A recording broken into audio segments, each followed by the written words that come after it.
দর্শক ৭২ বছর বয়সে তিনি রোজা রয়েছে, কিন্তু তাকে পান্তা ভাত দিয়ে ইফতার করতে হচ্ছে। আপনারা একটু দেখেন, এই সাদা পান্তা ভাত, কেউ বলে পানি ভাত, সেই পানি ভাত দিয়ে সাথে রয়েছে ২-৪টা আলুর ঝোল দিয়ে তার ইফতার সারবে।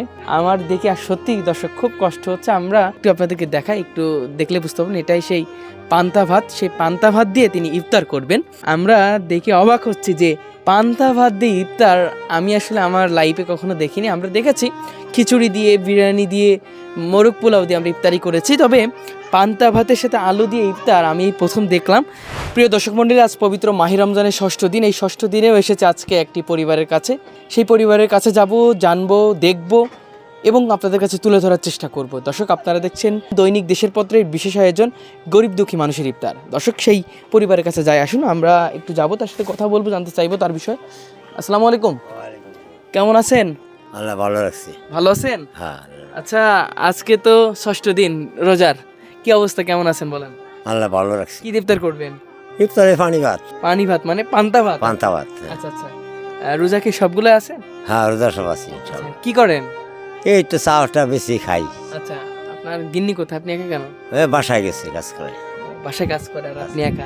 আমি একা। হ্যাঁ। এমনিতে আসলে কোনো ছোলা, মুড়ি, চিড়া এগুলো নাই? না, নাই। সত্যি? সত্যি আচ্ছা, কেনেননি নাকি আসলে? কিনে নেই, নাই আমার কিনাম কিনা টাকাই নেই। আচ্ছা, কোনো সহযোগিতা পান না কোথাও? না, কোনো হানি আমি কিনা সহযোগিতা পাইছি না। সেরি করছিলেন কি দিয়ে রাতে? রাতের সেহরি করছি যে এই আলুর ঝোল। আলুর সেহরি। আচ্ছা দর্শক, একটু দেখাই আপনাদেরকে, দেখতে পাচ্ছেন কেউ বলে পকাল ভাত, কেউ বলে পান্তা ভাত, কেউ বলে পানি ভাত। এই পান্তা ভাত দিয়ে সাথে রয়েছে একটু আলু, ছোট ছোট যে আলুগুলো আছে সেই আলুর ঝোল করা হয়েছে। সেই আলুর ঝোলের সাথে রয়েছে পানি ভাত অর্থাৎ পান্তা ভাত। সেই পান্তা ভাত দিয়েই তিনি তার ইফতার সেরে নিচ্ছে। আমরা একটু আপনাদেরকে দেখাই, একটু দেখলে বুঝতে পারবেন এটাই সেই পান্তা ভাত। সেই পান্তা ভাত দিয়ে তিনি ইফতার করবেন। আমরা দেখে অবাক হচ্ছি যে পান্তা ভাত দিয়ে ইফতার আমি আসলে আমার লাইফে কখনো দেখিনি। আমরা দেখেছি খিচুড়ি দিয়ে, বিরিয়ানি দিয়ে, মোরগ পোলাও দিয়ে আমরা ইফতারি করেছি, তবে পান্তা ভাতের সাথে আলু দিয়ে ইফতার আমি এই প্রথম দেখলাম। জানবো আপনার কাছে যে কেন এটা দিয়ে আপনি ইফতার করছেন? ইফতার করছে, আমার তো সমর্থন নাই, আমার আচ্ছা। আমি করতে পারি না, কামাই করতে পারি না, আচ্ছা এই কারণে আমি পানি ভাত দিয়ে ইফতার করি। আচ্ছা, এই ইফতারি যে আসলে সোডা, মুড়ি, বুট, মিষ্টি, মিঠাই এগুলো দিয়ে আসলে করা হয়, সেগুলো না রেখে কেন এটা রাখছেন? আসলে আর্থিক সমস্যা বুঝে নিলাম, তবে আসলে একটু ছোলা মুড়ি কিনাও কোনো টাকা নাই? টাকা নেই আমার কাছে। এই যে 4-5টা রোজা পার করলেন, কিভাবে করলেন? এই যেগুলো দিয়ে আমি ইফতার বেশি। মসজিদেও যান না ইফতার করতে? না, মসজিদে যাইনি। এখানে ইফতারগুলো সারেন এই পান্তা ভাত দিয়ে? পান্তা ভাত। দর্শক, আপনাদেরকে একটু বলে রাখি, রাতের যে ভাত অবশিষ্ট থাকে সেই অবশিষ্ট ভাতে পানি দেওয়ার ফলে নাম হয়ে যায় পানি ভাত, কেউ বলে পকাল ভাত, কেউ বলে পান্তা ভাত। সেই পান্তা ভাতের সাথে আলু দিয়ে ইফতার করছে। ভাগ্যের কি নির্মম পরিহাস, তিনি চা বিক্রি করে যেটা উপার্জন হয় তা সেই উপার্জন দিয়ে তার পরিবারটা চলে, এবং তার গিন্নি অর্থাৎ তার স্ত্রী লোকের বাড়িতে কাজ করে যেটা উপার্জন করে সেটা দিয়ে তার সন্তানের লেখাপড়া ভরণ পোষণ করে। আসলে কি কষ্টে আপনারা আপনাদের জীবন অতিবাহিত করছেন, একটু বলবেন? আমি কষ্টে দিনটা কাটাইলাম, কাম কাজ করিয়া, এটা হেরা করিয়া, তাতে দিন যায় না। আচ্ছা, খুব কষ্টে আছি আমি। কত টাকা ইনকাম করেন প্রতিদিন? 200-250 টাকা ইনকাম করি, আচ্ছা, এর বেশি আজকে ইনকাম। কোথায় কোথায় ইনকাম করতে গিয়েছিলেন? আজ এখানে হারিয়ে গেছি না যে বিকালে যাবো চাল। ও আচ্ছা, চা বিক্রি করেন আপনি, মানে চা কাপে বিক্রি করেন? হ্যাঁ। এখন তো বিক্রি হবে না মনে হয় না? না, ইফতারের পরে যাবো। মানে ইফতারের পরে যাবেন? হ্যাঁ, ইফতারের পরে। হ্যাঁ। কত টাকা ইনকাম হয় সর্বোচ্চ? 200-250 টাকা ইনকাম হবে। 200-250 টাকা ইনকাম হবে, সেটা দিয়ে পরিবার চলে। তো একা ইফতার করছেন, বাড়িতে আর কেউ নাই? বাড়িতে আর কেউ নাই, সে বাসায় কাজ করে গেছে। আচ্ছা আচ্ছা। কত বছর বয়স আপনার? আমার বয়স 70-72।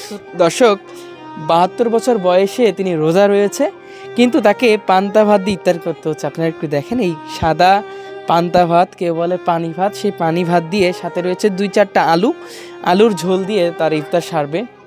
আমার দেখে আর সত্যি দর্শক খুব কষ্ট হচ্ছে। আমরা দেখতে দেখতে ষষ্ঠ রোজায় চলে আসলাম। 5টা রোজা পার করার পরে ষষ্ঠ রোজায় সবচেয়ে কষ্ট লাগলো আমার এটা। আমি কিন্তু 30টা দিনই কিন্তু অন্বেষণের পক্ষ থেকে দৈনিক দেশের পত্রের মধ্য দিয়ে মানুষের কাছে কিছু উপহার সামগ্রী তুলে দিচ্ছি, তবে আজকে দেখলাম যে পান্তা ভাত দীপ্তা। দর্শক, আমি হতবাক হয়ে গেলাম যে কতটা কষ্টে রয়েছে। একটু চিড়া, মুড়ি, ছোলা এগুলো আসলে কোনোভাবে জোগাড় করতে পারে নাই। আসলে দেখে খুব অবাক লাগলো। আসলে কখনো কষ্ট হয় না যে পান্তা ভাত দীপ্তার করছে, অন্যরা ভালো মন্দ দীপ্তার করছে? না, এটা কষ্ট নিলে আমি তো কামাই করতে পারি না, আমার যা জোর আমি তাই খাই। আলহামদুলিল্লাহ। খুব কষ্টে বলছেন কথাটা না? কষ্টেই বলছি ইনশাল্লাহ। আমার খুব দুঃখ প্রকাশ করি আমার। এই যে বস্তিতে থাকেন, বস্তিতে আর কেউ আসলে সহযোগিতা করে না আপনাকে? না, আর কেউ আমি সহযোগিতা পাই না, আমি কারো সহযোগিতা পাই না, আমি বাসায় খাই না, আমি চাটা বেশি ঘুরে ঘুরি, যাই জোরে আমি তাই খাই, আমি কোনো সহযোগিতা পাই না। এই যে আমি দেখতে পাচ্ছি চোখ দিয়ে পানি বের হচ্ছে, এত কষ্ট করে সারা দিন পরে ইফতারিতেও রাতের যেটা খেয়েছেন সেটা দিয়ে ইফতার করতে হচ্ছে, এটা কতটা কষ্টের আপনার জন্য? হ্যাঁ, আমার কষ্টই, আমি কোনো সহযোগিতা কেউ পাইছিও না, কেউ আমার দেয় না, আমি সহযোগিতা আসলে পাইছি। গরিব মানুষদের কি আসলে ইফতার এভাবেই চলে না? এইভাবেই চলে, পানি ভাত দেয়, এগুলো দিয়ে ইফতার চলে। আচ্ছা, আমরা যদি আসলে কিছু দিই আপনারা কি নিবেন? হ্যাঁ, ইনশাল্লাহ দিলে নিব। আচ্ছা আচ্ছা, দর্শক আমি একটু বলে রাখি, আমি ওনাকে একটা জিনিস তুলে দেবো, অর্থাৎ অন্বেষণের পক্ষ থেকে আপনারা জানেন যে 30টা রোজাই অসহায় গরিব দুঃখী মানুষের পাশে তারা দাঁড়াচ্ছে। আমি সেটারই ধারাবাহিকতায় অন্বেষণের পক্ষ থেকে একটা ভালোবাসা অর্থাৎ একটা গিফট তুলে দিচ্ছে, একটা উপহার তুলে দিচ্ছে। এটা কোনো দান নয়, এটা কোনো সাদগা নয়, এটা একটা উপহার অন্বেষণ দৈনিক দেশের পত্রের হাত ধরে দিচ্ছে। এবং আপনারা জানেন দর্শক, অন্বেষণ সংগঠনটি একেবারে প্রান্তিক যে মানুষগুলো রয়েছে, যে মানুষগুলো চাইতে পারে না, খেতে পারে না, দারিদ্রতার অভাবে ভুগছে, চিকিৎসার অভাবে ভুগছে, বাসস্থানের অভাবে থাকতে পারছে না, সেসব মানুষের পাশে এই যে অন্বেষণ সংগঠনটি সবসময় দাঁড়িয়েছে এবং আগামী তো দাঁড়াবে এমনই প্রতিশ্রুতি কিন্তু তারা দিয়েছে। সেটারই ধারাবাহিকতায় 30টা দিনে এই যে সওমের মাস অর্থাৎ রোজার মাস, এই রোজার মাসে 30 দিনে 30 দিনই প্রতিটা গরিব দুঃখী অসহায় মানুষের হাতে এই ভালোবাসা, এই গিফটটা তুলে দেবে, এই উপহারটা তুলে দেবে। এতে আছে ইফতার সামগ্রী, যে ইফতার দিয়ে অনায়াসে কিন্তু 10-15 দিন 20 দিন কিন্তু তারা ইফতার করতে পারবে খুব ভালোভাবে। আমি সেটাই তাদেরকে তুলে দিচ্ছি এবং আমি এবং আমার দেশের পত্রের পক্ষ থেকে অন্বেষণ সংগঠনকে অনেক অনেক ধন্যবাদ জানাচ্ছি, শুভেচ্ছা জানাচ্ছি, যাতে এই মহৎ কাজ প্রতিটা দিনই ছড়িয়ে পড়ুক প্রতিটা মানুষের কাছে। একটু বলবেন অন্বেষণের জন্য কি বলবেন, এই সংগঠনের পক্ষে কি বলবেন? আমি ইনশাল্লাহ আপনারা দিচ্ছেন, আমি পাইছি, আমি খুশি হয়েছি ইনশাল্লাহ। আমি আল্লাহ যদি রোজা থাকবো আমি ইফতার লোক এটা দেয় আচ্ছা। ইনশাল্লাহ। হ্যাঁ, মানুষ আমি আরও বলি মানুষের দেওয়া যাক, মানুষের ইফতার লোক খাক, আচ্ছা আচ্ছা। এটার জন্য আমি খুশি ইনশাল্লাহ। দর্শক 72 বছর বয়স, তার বয়সের ছাপ কিন্তু আমরা তার চোখে মুখে দেখতে পাচ্ছি। এই বয়সেও তিনি রোজা আছেন, রোজা রেখে আল্লাহকে ভালোবেসে রোজা রয়েছে। তবে বলে রাখি, দারিদ্রতার কষাঘাতে পান্তা ভাত অর্থাৎ পকাল ভাত, কেউ বলে পানি ভাত, সাথে রয়েছে কিছু আলু, সেই আলু দিয়ে তার ইফতার করতে হচ্ছে। ভাগ্যের কি নির্মম পরিহাস! আমি মর্মাহত হয়েছি, আমি অবাক হয়েছি এই দৃশ্য দেখে। আমার যদি সামর্থ্য থাকতো আমি অনেক কিছু তাকে দিয়ে যেতে পারতাম। দর্শক বলে রাখি, এই রমজান মাসে আপনারা প্রতিটা মানুষের নিজ নিজ জায়গা থেকে এই অভাবী গরিব দুঃখী মানুষের পাশে এগিয়ে আসেন, তাহলে আপনাদের মনে আসলে আত্মতৃপ্তি পাবে, পাশাপাশি গরিব দুঃখী মানুষরা কিছুটা খেয়ে বাঁচতে পারবে। আমাদের একটু এগিয়ে আসলেই কিন্তু আমরা তাদের মুখে হাসি ফোটাতে পারি। দর্শক আপনাদেরকে বলবো, অন্বেষণের মতন আপনারাও এগিয়ে আসুন।